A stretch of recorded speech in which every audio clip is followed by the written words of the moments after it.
മൻ ഖറഅ തബാറകല്ലദീ ബിയദിഹിൽ മുൽക്ക് കുല്ല ലൈലത്തിൻ മനാഹു അല്ലാഹു ബിഹാ അദാബൽ ഖബർ.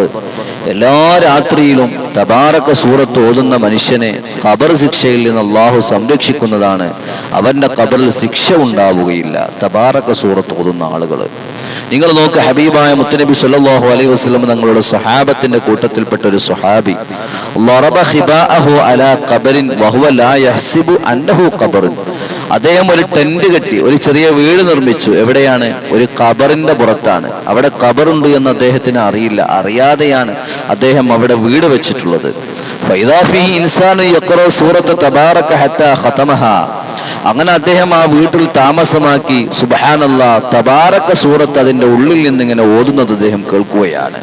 അദ്ദേഹത്തിന്റെ വീട്ടിന്റെ ഉള്ളിൽ നിന്ന്, മണ്ണിനടിയിൽ നിന്ന് തബാറക സൂറത്ത് പൂർണ്ണമായി ഓതുന്നത് അദ്ദേഹം കേൾക്കുന്നു. വല്ലാത്ത പേടിയായി, അത്ഭുതമായി. ഉടനെ ഫാത്തൻ നബിയ സല്ലല്ലാഹു അലൈഹി വസല്ലമ, ഈ സഹാബി മുത്തുനബി സല്ലല്ലാഹു അലൈഹി വസല്ലമ തങ്ങളെ സമീപത്തേക്ക് ചെല്ലുന്നു. ചെന്നിട്ട് പറയുന്നു, യാ നബിയല്ലാഹ്, ഓ നബിയേ, ഇന്നി ളറബതു ഖിബാഇ അലാ ഖബരിൻ വഅന ലാ അഹ്സിബു അന്നഹു ഖബർ. ഹബീബായ നബിയെ, ഞാനൊരു വീട് വെച്ചു, ഞാനൊരു ടെന്റ് കെട്ടി, അത് ഒരു ഖബറിന്റെ പുറത്തായി പോയല്ലോ. അവിടെ ഖബറുണ്ട് എന്ന് എനിക്ക് അറിയില്ല നബിയേ. ഫൈദാ ഫീഹി ഇൻസാനു യഖറഉ സൂറത തബാറക ഹത്താ ഖതമഹാ.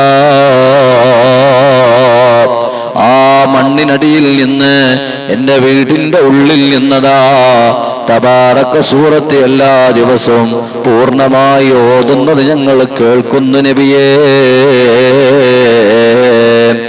ആളെ കാണുന്നില്ല. എവിടുന്നാണ് ഓത്ത് കേൾക്കുന്നത് സഹോദരങ്ങളെ?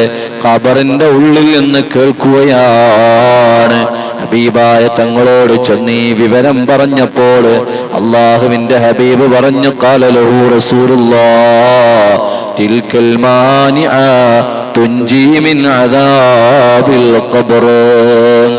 ആ കേൾക്കുന്നത് സൂറത്തുൽ മുൽക്ക് തന്നെയാണ്. സൂറത്തുൽ മുൽക്കാണ്, സൂറത്തുൽ അൽമാനിയാണ്. അതേ ഖബറിന്റെ അദാബിനെ തൊട്ട് തടുത്തു കളയുന്ന, ഖബർ ശിക്ഷയെ തൊട്ട് മനുഷ്യനെ മാറ്റി നിർത്തുന്ന സൂറത്താണ് സൂറത്തുൽ മുൽക്ക്. അതാണ് അതിന്റെ ഉള്ളിൽ നിന്ന് നീ കേട്ടത്. അതിന്റെ ഉള്ളിൽ ഒരു മനുഷ്യനുണ്ട്, ഒരു ഖബറുണ്ട്. ആ മനുഷ്യൻ എല്ലാ ദിവസവും തബാറക സൂറത്ത് ഓതുന്ന വ്യക്തിയായിരുന്നു. അതുകൊണ്ട് ആ മനുഷ്യന്റെ ഖബറില് ഇന്നും ശിക്ഷയില്ല. സൂറത്തുൽ മുൽക്ക് ഓതിക്കൊണ്ടിരിക്കുന്നു.